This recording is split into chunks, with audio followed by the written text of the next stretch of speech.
पता चल गई वजह किस लिए G20 में नहीं आ रहे थे पुतिन। भारत है सबसे बड़ी वजह। क्या रूस के रास्ते में रोड़ा बनेगा भारत? अचानक भारत से क्यों कतराने लगा जिगरी रूस? आखिर भारत की वजह से क्यों सबके सामने नहीं आ रहे पुतिन? बड़ी वजह आई सामने, डगमगा गई भारत रूस की दोस्ती।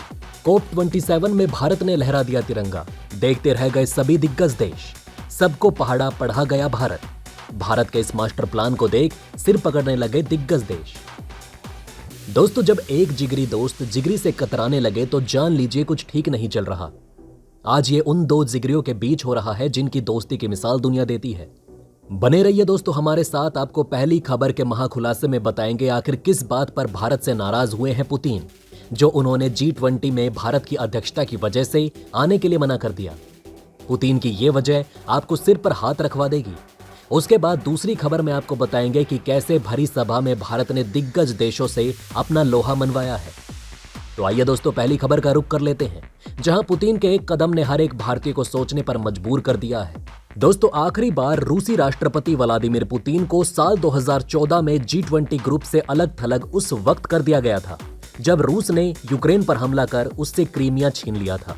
और G20 सम्मेलन में पुतिन के खिलाफ पश्चिमी देशों का ऐसा रवैया था कि उसे देखकर रूसी राष्ट्रपति स्तब्ध रह गए और वो G20 शिखर सम्मेलन से फौरन चले गए। और अब 8 सालों के बाद जब रूस ने पूरी तरह से यूक्रेन पर हमला कर रखा है और करीब 9 महीने से ये लड़ाई जारी है, तो इस बार पुतिन G20 शिखर सम्मेलन में शामिल ही नहीं होंगे।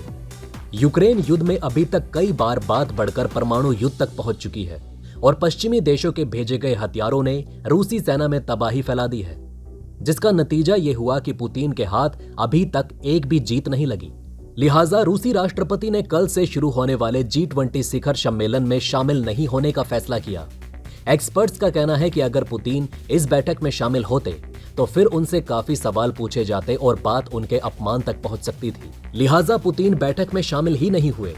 पर्यवेक्षकों का कहना है कि क्रेमलिन रूसी नेता को इंडोनेशिया में निंदा के तूफान से बचाने की कोशिश कर रहा है, लेकिन पुतिन पहले से ही अलग थलग किए जा चुके हैं और पश्चिमी देशों के अभूतपूर्व प्रतिबंधों के दायरे में है। डायलॉग ऑफ सिविलाइजेशन इंस्टीट्यूट के मुख्य शोधकर्ता एलेक्सी मालाशेंको ने कहा कि पुतिन एक बार फिर सार्वजनिक रूप से अपमानित नहीं होना चाहते।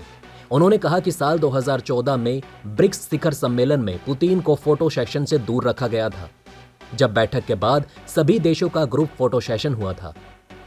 क्या मोदी की वजह से नहीं आए पुतिन? क्या फिर होता पुतिन का अपमान? दोस्तों, आपको याद ही होगा SCO सम्मेलन में मोदी ने पुतिन से युद्ध को लेकर बहुत कठोर बात कही थी। तब मोदी जी की ये बात सुनकर वो रूस हकबका गया जो किसी की परवाह नहीं करता। भारत के इस सवाल से पुतिन को कुछ हद तक शर्मिंदा भी होना पड़ा। तो पुतिन के न आने की एक वजह ये भी बताई जा रही है। वैसे तो एलेक्सी मालाशेंको ने कहा कि शिखर सम्मेलन के दौरान आपको अलग थलग नेताओं से बात करनी होती है और फोटो खिंचवाना होता है, लेकिन पुतिन वहां किससे बात करते और किससे फोटो खिंचवाते? G20 की सभा अनिवार्य रूप से यूक्रेन में मैक्सिको के आक्रमण से प्रभावित होगी, जिसने वैश्विक ऊर्जा बाजारों को झकझोर दिया है और भोजन की कमी को बढ़ा दिया है। वहीं क्रेमलिन के करीबी विदेश नीति विशेषज्ञ फ्योदर लुकानोव ने संकेत दिया है कि पुतिन यूक्रेन पर झुकने के लिए तैयार नहीं थे। ग्लोबल अफेयर्स जर्नल में रूस के संपादक लुकानोव ने कहा कि उनकी स्थिति सर्वविदित है, जो बदलने वाली नहीं है।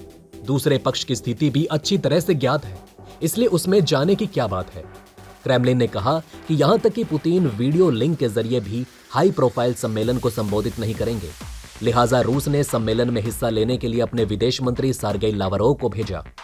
इससे पहले जुलाई महीने में बाली में हुई G20 विदेश मंत्रियों की बैठक के दौरान रूसी विदेश मंत्री का काफी ठंडा स्वागत किया गया और उनके संबोधन के दौरान ज्यादातर सदस्य देशों के प्रतिनिधि बाहर चले गए थे।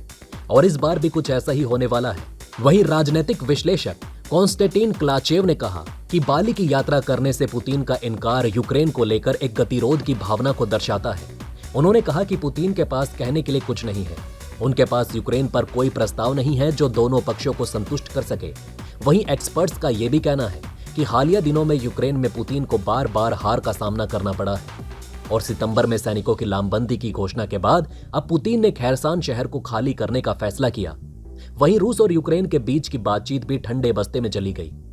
अब आगे कमेंट बॉक्स में आप बताइएगा कि आखिर पुतिन ने G20 में न आने के पीछे की असली वजह क्या है।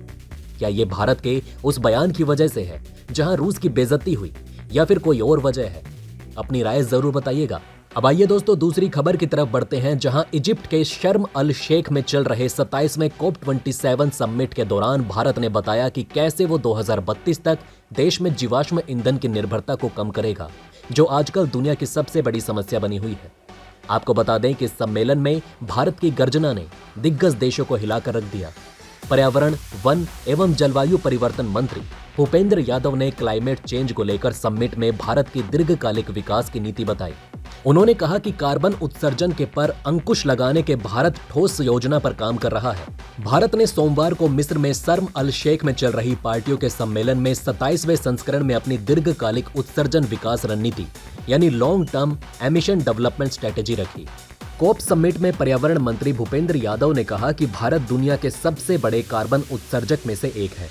इस पर नियंत्रण के लिए भारत की रणनीति का उद्देश्य कार्बन उत्सर्जन में कमी लाते हुए विकास की गति को जारी रखना है।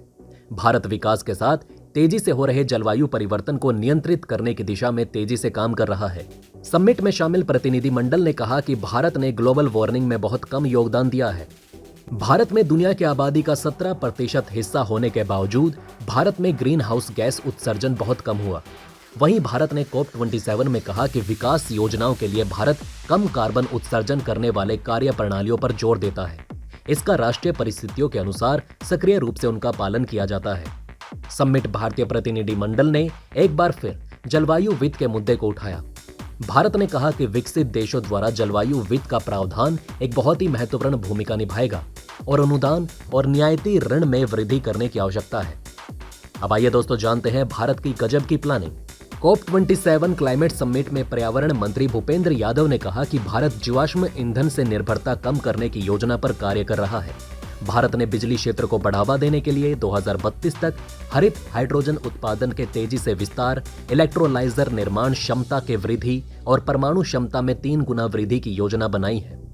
भारत इलेक्ट्रिक वाहनों के उपयोग को बढ़ावा दे रहा है।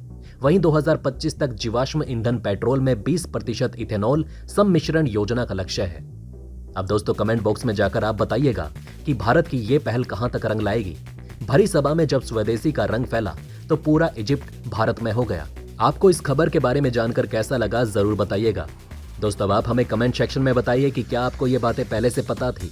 अगर नहीं तो इनमें से कौन सी बात आपको सबसे ज्यादा इंटरेस्टिंग लगी, और कमेंट बॉक्स में जय हिंद लिखना ना भूलिएगा। तो दोस्तों हमारे इस वीडियो में हमने आपको बहुत सी बातें बताने की कोशिश की। अगर आपको हमारी ये कोशिश अच्छी लगी हो तो प्लीज लाइक करें इस वीडियो को, और इसी तरह की और जानकारी पाने के लिए सब्सक्राइब करें हमारे चैनल को। जितना हो सके इस वीडियो को शेयर करना ना भूलें। धन्यवाद।